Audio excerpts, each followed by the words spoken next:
근데 제가 예전에 제 그림을 팔다가 99%까지 그림 거래를 성사시켰다가 못 판 적이 있었어요. 작가나 감독이 숨겨놓은 서브텍스트를 받아들여질 때 진짜 다가가는 거잖아요. 맞아요. 왜 열심히 해야 되냐면 그분들은 목숨 걸고 들어와요. 맞아요. 저 일생을 걸고 들어와요. 맞아요. 입봉한다고. 네. 그럼 저도 일생은 아니지만 반생은 걸어야지.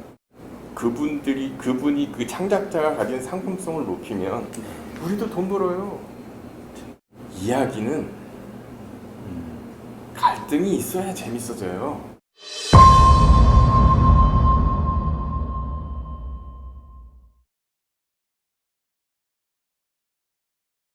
네, 여기까지 내려와 주셔서 아이고 별 말씀. 감사합니다. 네, 별 말씀입니다.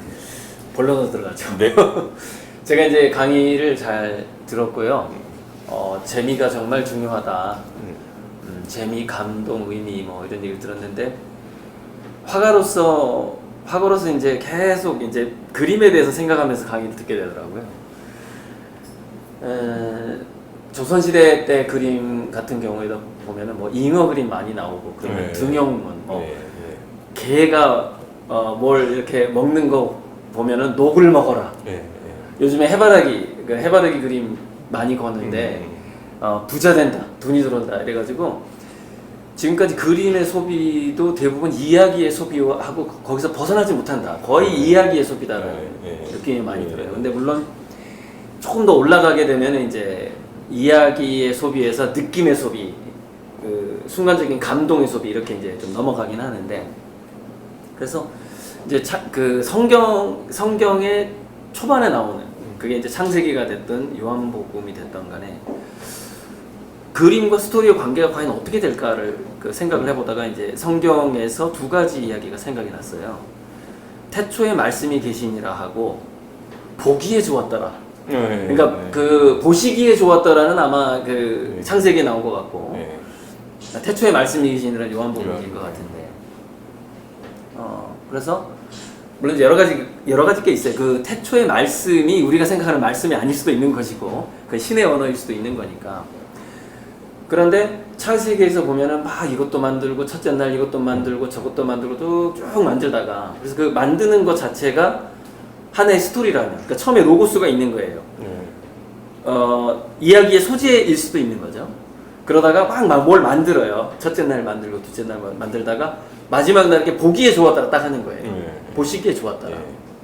이게 이제 그 스토리가 그림화되는 과정인 것 같은 느낌인 거예요. 그 전체 구조가. 근데 제가 예전에 제 그림을 팔다가 99%까지 그림 거래를 성사시켰다가 못 판 적이 있었어요. 그때 이제 너무 제 그림을 마음에 들어 했던 거예요. 그 소비자가. 그래서 제 그림을 보면서 나름대로 막 뭔가를 상상을 했었나 봐요. 이야기를. 그러니까 보기에 좋은데 그림이 무수한 이야기를, 무수한 로고스를 압축해서 하나의 장면으로 그림이, 그러니까 이건 한 컷이잖아요. 그림이라는 게.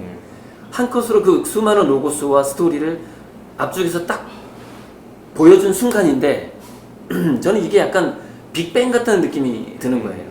그래서 그 제 그림을 사고자 했던 그 소비자는 뭘 생각했었냐면 제 그림에서 약간 기독교적인 세계를 생각했던 것 같아요.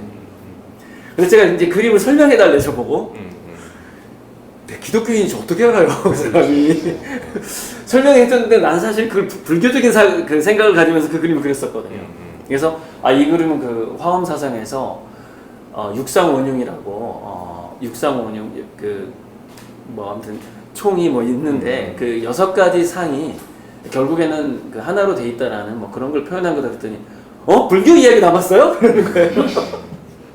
그래가지고 내가 그만 안 했으면 그 그림 팔 수 있었는데 그 그림을 못 판 적이 있었어요. 그래서 이게 지금 어떤 뭔가 순환과 반복이 느껴지는데 로고스 이야기의 원천 소스가 그거는 우리가 글로 써지기 전에 말로 되기 전에 엄청나게 많은 이야기가 또 압축되어 있는데 단지 이미지화 되어 있지 않은 거예요. 그게 이제 태초의 말씀 같다는 느낌이 들고 그게 막 이제 만들기 시작하고 구조를 만들기 시놉시스 나오고 시나리오 나오고 막 하다가 마지막에 이제 영화가 딱 끝났어요. 마지막에 자기가 가슴속에 뭔가 감동을 하고 나갈 거 아니에요, 극장을. 그게 하나의 그림이 아닐까라는 생각을 해보는데 자 그런데 그림 자체가 왜 또 제가 빅뱅이라고 그 생각을 하고 드냐면은 바로 그 관객처럼 화가는 이런 생각으로 그렸는데 전혀 다르게 해석하더라는 것이죠. 네. 자기만의 세계를 또 펼쳐간다라는 것이죠. 그래서 저기서 또 다른 우주가 펼쳐져 버리는 거예요, 그림에서. 네. 제가 이제 우리 소장님, 지금 컨설턴트인데 정확한 명칭을 어떻게 해야 될지 모르겠는데, 아무튼 저도 같이 이제 스토리홀딩스의 식구가 됐는데요. 아무튼 그 이야기를 들으면서 제가 화가로서 이런 구조, 여기까지는 한번 생각을 해봤어요. 여기에 대해서 소장님 어떻게 생각하세요? 이제 고학영님은 작가시잖아요. 네네. 저는 장사꾼이거든요. 아, 네, 그러니까 이제 그런 식으로 말씀드리면 두 가지를 말씀드리는데, 이 영화를 만들 때 그러니까 기독교적인 해석을 하시는 그 구매자와 그렇죠. 불교적으로 그리신 작가님에게 괴리가 생기잖아요. 설명하니까 그때 기회가 생긴 그죠. 거예요. 설명 안 했으면 팔 수 네, 있었어요. 그런데 네. 이야기를 만들 때 네. 장르가 되게 중요해요. 액션 영화를 보러 왔는데 액션은 없이 로맨스만 펼쳐지면 무지하게 화내죠. 그렇죠. 예. 그 재밌는 얘기가 있는데 그 액션, 그러니까 관객을 한 명이라도 더 들이게 하려고 포스터에다 총 들고 막 이렇게 맛있게 하잖아요. 근데 들어왔는데 총격전이 별로 안 벌어지잖아요. 극장 유리창 다 깨져요. 나가면서 그랬죠. 그래서 상업 영화에서는 장르의 규칙을 얼마나 잘 따르느냐가 되게 중요해요. 자, 요거는 이제 제가 장사꾼으로서 말씀드린 거고, 이제 버려놓고 좀 다른 말씀을 드리자면, 지금 고영님 하시는 말씀을 들으면서 어떤 생각을 하냐면, 저는 텍스트와 서브 텍스트를 생각을 해요. 서브 텍스트. 네. 그러니까 겉으로 드러나는 서사라든가 묘사라는 거로 인해서 그 관객 또는 독자 또는 그림을 보는 분들이 받아들이는 거가 텍스트만은 아니고, 그렇죠. 그 밑에 작가나 감독이 숨겨놓은 서브 텍스트를 받아들여질 때 진짜 다가가는 거잖아요. 맞아요. 그러니까 슬픔이란 이런 거라고 한만 말로 하면 뭐예요? 보면서 밑에 깔려있는 그 슬픔을 받아들여야 되는 거잖아요. 찜질방에서 원적외선 같은 거죠. 그렇죠. 네, 찜질방에서. 그러니까 온도만 있으면 안 되죠. 예, 사실은 그 만드는 사람들이 제일 힘든 부분이 그 서브 텍스트를 드러내는 게 되게 힘든데, 그게 된다 그러면 이 모든 작품들은 굉장히 힘을 가지는 거잖아요. 그래서 이제 지금 고학영님 얘기를 하셨을 때 저는 그런 서브 텍스트에 대해서 생각을 했었어요. 근데 물론 이제 문학 쪽에서는 그 많이 연구들을 하잖아요. 서브 텍스트가 어떻게 드러내는지 하는 연구를 하는데, 그 보면 참 만들 때 굉장히 이건 잘 만들어졌다라고 하는 시나리오를 나중에 보면 우리가 만드는 사람도 모르는 서브 텍스트들이 깔려 있는 경우가 되게 많았어요. 네. 그래서 저는 고영님 그 얘기를 하셨을 때 그런 생각이 들었어요. 잠깐만, 그러면 서브 텍스트가 흥행에 미치는 관계는 어떻게 돼요? 그 되게 중요하죠. 예, 그러니까 그거는 아까 말씀드린 재미와 의미라는 부분인데, 그러니까 일단 재미있게 만들려고 되게 노력을 해요. 작가 감독들하고 제가 작업할 때.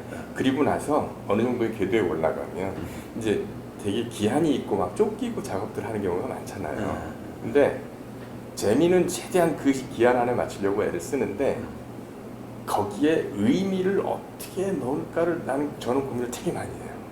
그러면 흥행에 힘이 생겨요. 그 서브 텍스트가 의미하고 잘 섞이면 그 영화나 드라마가 힘이 생깁니다. 그러니까 흥행에 굉장히 중요한 요소 중에 하나예요. 그러니까 이런 그 상업 영화이기는 하지만 상업 영화를 그 상품성을 구성하는 요소 중에 하나가 작품성이라는 게 반드시 들어가야 되는 거거든요. 그래서 되게 흥행에 되게 중요하죠, 서브 텍스트. 우리가 곰탕집 가면은 왜 진짜 한우삭을 우려낸 집도 있지만은 뭐 이렇게 탄집, 마가린 넣고 설산하잖아요. 먹자마자 그게 서브텍스트가 이제 일종의 그런 어떤 우려낸 뭐 표면적으로 당장에 알 수는 없지만 그거를 모르고 드시는 분들도 한우 이건 알잖아요. 알죠. 느낌이 오잖아요. 느낌이. 근데 그거를 우리는 의도적으로 만들어 넣어야 되잖아요. 그렇죠. 그 되게 중요한 겁니다. 아까 이제 한국인들이 냉온탕을 오가는 재주가 있다. 한에 있어서 굉장히 다이나믹하죠. 다이나믹하면서 흥이 날 때는 더 극단적인 흥이고 한일 때는 그 누구도 감당하지 못한 그런 깊은 한으로 빠지는 그런 게 있다라고 얘기를 했는데 지금까지 그렇다면 그런 기질은 갖고 있었는데 뭔가 장치가 없었거나 예를 들자면 우리 한국인들이 이 이야기 산업에서 큰 돈을 벌지 못해 왔다면 지금까지 조인 롤링이나 이런 사람들처럼 헐리우드처럼 뭐가 부족했었는지 그럼 그동안 누가 뭐 어떤 요소가 빠졌는지 또 어떤 사다리가 없었는지 어떤 뼈대가 없었는지 그리고 앞으로 우리가 이제 몇 번의 그 이야기 산업이 확장되는 계기를 아까 강의 때 말씀해 주셨는데 그 확장되는 과정에서 우리는 그 어떤 걸 얻게 됐는지 한국인들이 그 어떤 기질은 이미 바탕에 깔렸다고 치고 그 부분을 조금 더 자세히 제가 듣고 그 부분은 예. 저는 장사꾼이잖아요. 예. 그 제가 말씀드리는 거는 바람직하지 않고 제가 이 강연을 준비를 하면서 강준만 교수 쓰신 그 책을 봤는데 인용 그럼 거기에 다 나와 있어요. 그러니까 이 그래도 살짝 한류의 말씀해 역사이기 주시죠. 때문에 그러니까 워낙 그 맥을 잘 짚으셔서 사회학적으로 굉장히 잘하셨는데 그러니까 긍정적이든 부정적이든 우리나라가 근현대사를 겪으면서 겪었던 여러 가지 좋은 일, 나쁜 일들이 이제 이 한류나 이런 컨텐츠 쪽으로 영향을 미치는데 네. 정말 정리를 정말 잘 쓰셔가지고 제 말씀을 듣는 것보다는 그 책을 읽으시는 게 근데 좋아요.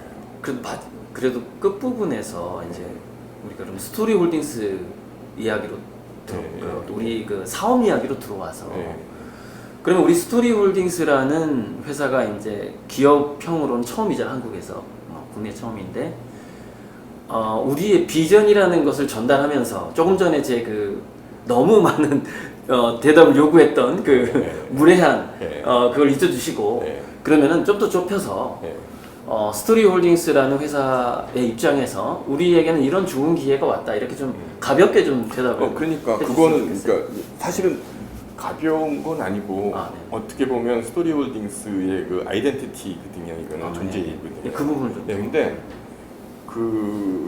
제가 처음에 영화를 시작했던 그때 아주 오래 전에는 영화를 하는 게 되게 힘들었어요. 그래서 영화 한다 그러면 결혼하기도 힘들었어요. 딸 아들 안 줬어요. 그림도 그랬어요. 네, 너무나 힘드니까. 네, 그렇죠. 제가 정원도 그때 연봉 20만 원이었거든요. 네, 근데 그 80년대 후반 이후부터 영화관들이 되게 좋아졌는데 그때 정말 많은 이 재주 있는 분들이 많이 들어왔거든요. 그런데 이 산업 자체가 정말 일할 타자. 근데 일할 타자가 되기 위해서 엄청나게 많은 작품들이 또 버려집니다. 그렇죠. 사람도 버려지고. 네, 버려져요. 작품도 버려지고. 그래서 타이밍과 기회가 안 맞아서 그 자기 재주를 못 드러내는 분들이 되게 많았어요. 그리고 저도 옛날에 그 현장에서 일을 할 때도 저도 그런 사람 중에 하나였고 그런데 이제 산업이 좀 좋아졌잖아요. 이게 이제 대기업들이 들어오고 이 산업이 구조가 이제 좋아지면서 또 물론 그런 산업화가 되면서 이제 좀 안 좋은 부분이 있기는 하지만 전체적으로 좋아졌기는 하지만 그럼에도 불구하고 기회가 못 주어주는 분들이 되게 많거든요. 지금도 많이 있어요. 아직도? 네, 아직도 많이 있어요. 그러니까 제가 이 사업을 할 때 저한테 프로젝트가 오면 저는 열심히 해요. 그럼 주변에서 왜 이렇게 열심히 해? 네가 쓰는 것도 아닌데 왜 열심히 해야 되냐면 그분들은 목숨 걸고 들어와요. 맞아요. 저 일생을 걸고 들어와요. 맞아요. 입봉하려고. 네. 그럼 저도 일생은 아니지만 반생은 걸어야지. 그렇잖아요. 그래서 저는 되게 열심히 해요. 근데 그게 뭐냐 하면 그런 분들이 저희가 다 커버는 못하지만 최대한의 기회를 많이 주고 그렇죠. 힘든 부분들을 같이 해서 좀 나아보자 라고 하는 그런 목적에서 이 회사가 만들어진 것이고 너무 소박하게 표현을 하시네요. 네, 근데 이게요. 기초적이고. 네, 이게요. 이제 제 경험과 저희 팀들의 어떤 여러 가지 장치들과 네. 이런 것들이 다 이제 좋아지겠지만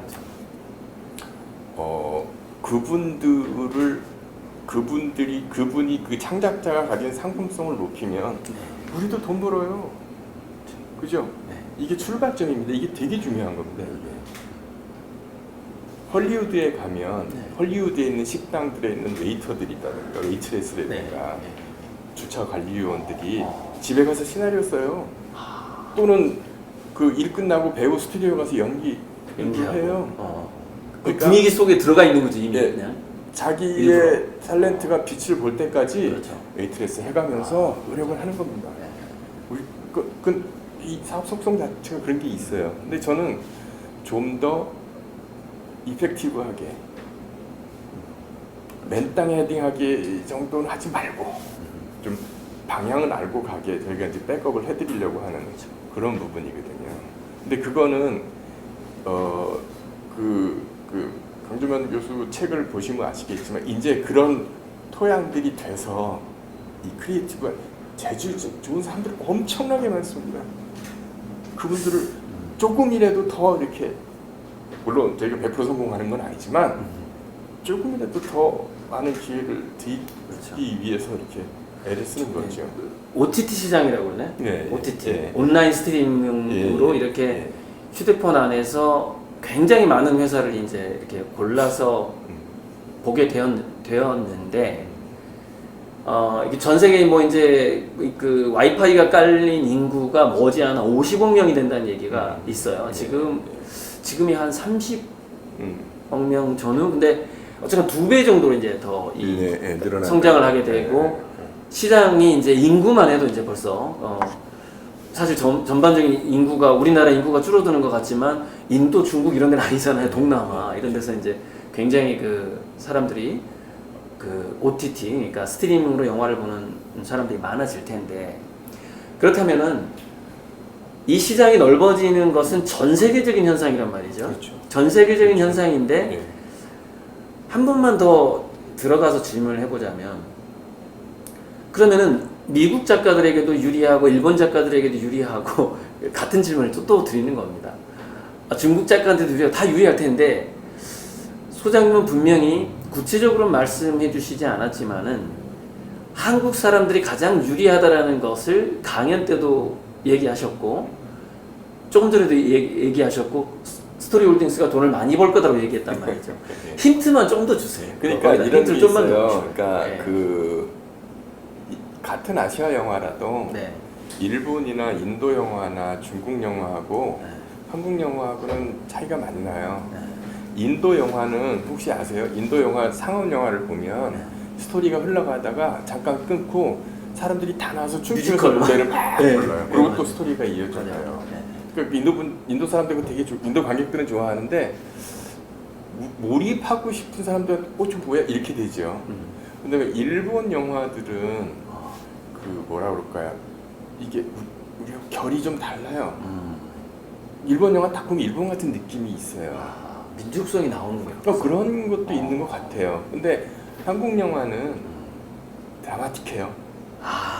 그래서 한국적이더라도 드라마틱한 것 때문에 전 세계에 통할 수 있는 그 그런 기본적인 속성을 그런 가지고 있다, 힘은 이게. 되게 좋아요. 그게 이제 아까 제가 말씀드린 한과 흥이라는 게 냉탕운탕이라는 것인데 드라마라는 거를 드라마가 뭡니까라고 얘기하면 뭐라고 얘기하냐면 어떤 사람이 뭔가 하고 싶은 게 있는데 그거를 하기 위해서 엄청난 역경을 겪어서 그걸 하거나 못하는 게 드라마예요. 역경을 겪어서. 그렇죠. 근데 그 역경이 차이가 이제 뭐냐 이런 건데 일본 영화는 그 역경이 좀 작아요. 인도 영화는 역경이 있지만 딴짓도 하다 돌아오니까 몰입이 잘 안 되는 이런 부분이 있는데 한국은 그런 걸 되게 잘해요. 이건 제 견해입니다. 제 견해인데 다른 생각 가지신 분도 있을 수 있겠지만 그래서 저는 우리 크리에이티브한 분들이 그 가장 그러니까 제가 메데이에라 말씀드린 것도 인간의 가장 본성에 들어가는 이야기잖아요. 본성. 그 부분을 잘 들어가는 것 같아요. 그래서 저는 이쪽 그 스토리텔링 쪽도 한국 사람들이 잘할 수 있을 것 같다라는 생각을 합니다. 실제로 성과들이 나오고 있고. 네. 여러 가지 이제 과거에 우리 한국인의 특성에 대해서 연구한 그 책들이 막 머릿속으로 스쳐 지나가는데 네. 한국처럼 무당이 많은 데가 없다는 얘기도 있고 신들리는 걸 되게 잘한다는 거예요. 그래서 흥이 이제 거기서 나오는 거죠. 흥과 한이. 그리고 신들려가지고 막 울잖아요. 펑펑 우는 뭐 그런 것들도 있고 또 한 가지 뭐 이런 거 우리나라 보면은 국회라던가 이렇게 정치하는 사람들도 보면은 남북 분단 상황이고 하다 보니까 이게 드라마인지 영화인지 이게 다큐인지 뉴스인지 헷갈리는 소식들이 그냥 이렇게 뉴스 채널에 나오는 그런 측면, 그런 어떤 우리의 텃밭이라고 할 수도 있는데 그런 어떤 갈등 구조들이 많고 또 이제 재밌는 게 이제 미술 얘기를 좀 더 곁들여 보자면은 중국 미술 시장이 확 클 때 유럽이라든가 이제 그 서양의 미국의 그 컬렉터들이 중국 미술을 좋아했던 게 뭐였냐면은 뭐 장샤오건이라는 거 이런 사람들 그림들을 보면은 사회주의와 자본주의의 그 교차선상에서 되게 어떤 이중적인 표정들을 그린 그림들이 상당히 인기가 있었어요. 그래서 흑백하고 컬러를 대비한다든지 이런 식으로 해서 흑백을 사회주의, 컬러를 자본주의 이런 식으로 해서 그리고 이제 거짓 미소 막 이런 것들이 나오면서 그래서 그때 이제 사회주의가 시장 자본주의를 겪으면서 그 감정들, 그 충격들이 다양한 창의성으로 터져 나왔다. 근데 이건 뭐 중국 평론가들이 지어낸 얘기일 수도 있어요. 중국 미술 가격을 올리기 위해서 이제 그런 표현들이 좀 있었어요. 그 중국 미술 시장이 갑자기 100배, 뭐 1000배, 10,000배 가격이 뛸 때. 근데 이제 그 이야기를 들으면서 저는 자연스럽게 그 흐름이 한국 미술 시장으로 오겠구나라는 느낌을 가졌었거든요. 그러니까 드라마에서 어떤 그런 우리가 감정들을 냉온탕 한과 흥의 구조를 좀 잘 보여주듯이 현재 우리 그 사회적인 텃밭, 이 갈등의 텃밭 같은 거, 감정을 일으키기 좋은 이런 상태에서 스토리홀딩스도 잘 되겠지만은 한국 미술도 참 앞으로 잘 될 수 있겠다.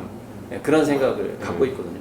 미술 쪽에서도 그렇게 좀 느낌을 갖고 계시죠. 이야기 쪽에서도요. 그러니까 이야기 쪽에서도 그런데 미술계 쪽에서도 그런 우리 느낌들이 있단 말이죠. 우리 화가들끼리 하는 이야기가 있단 말이죠.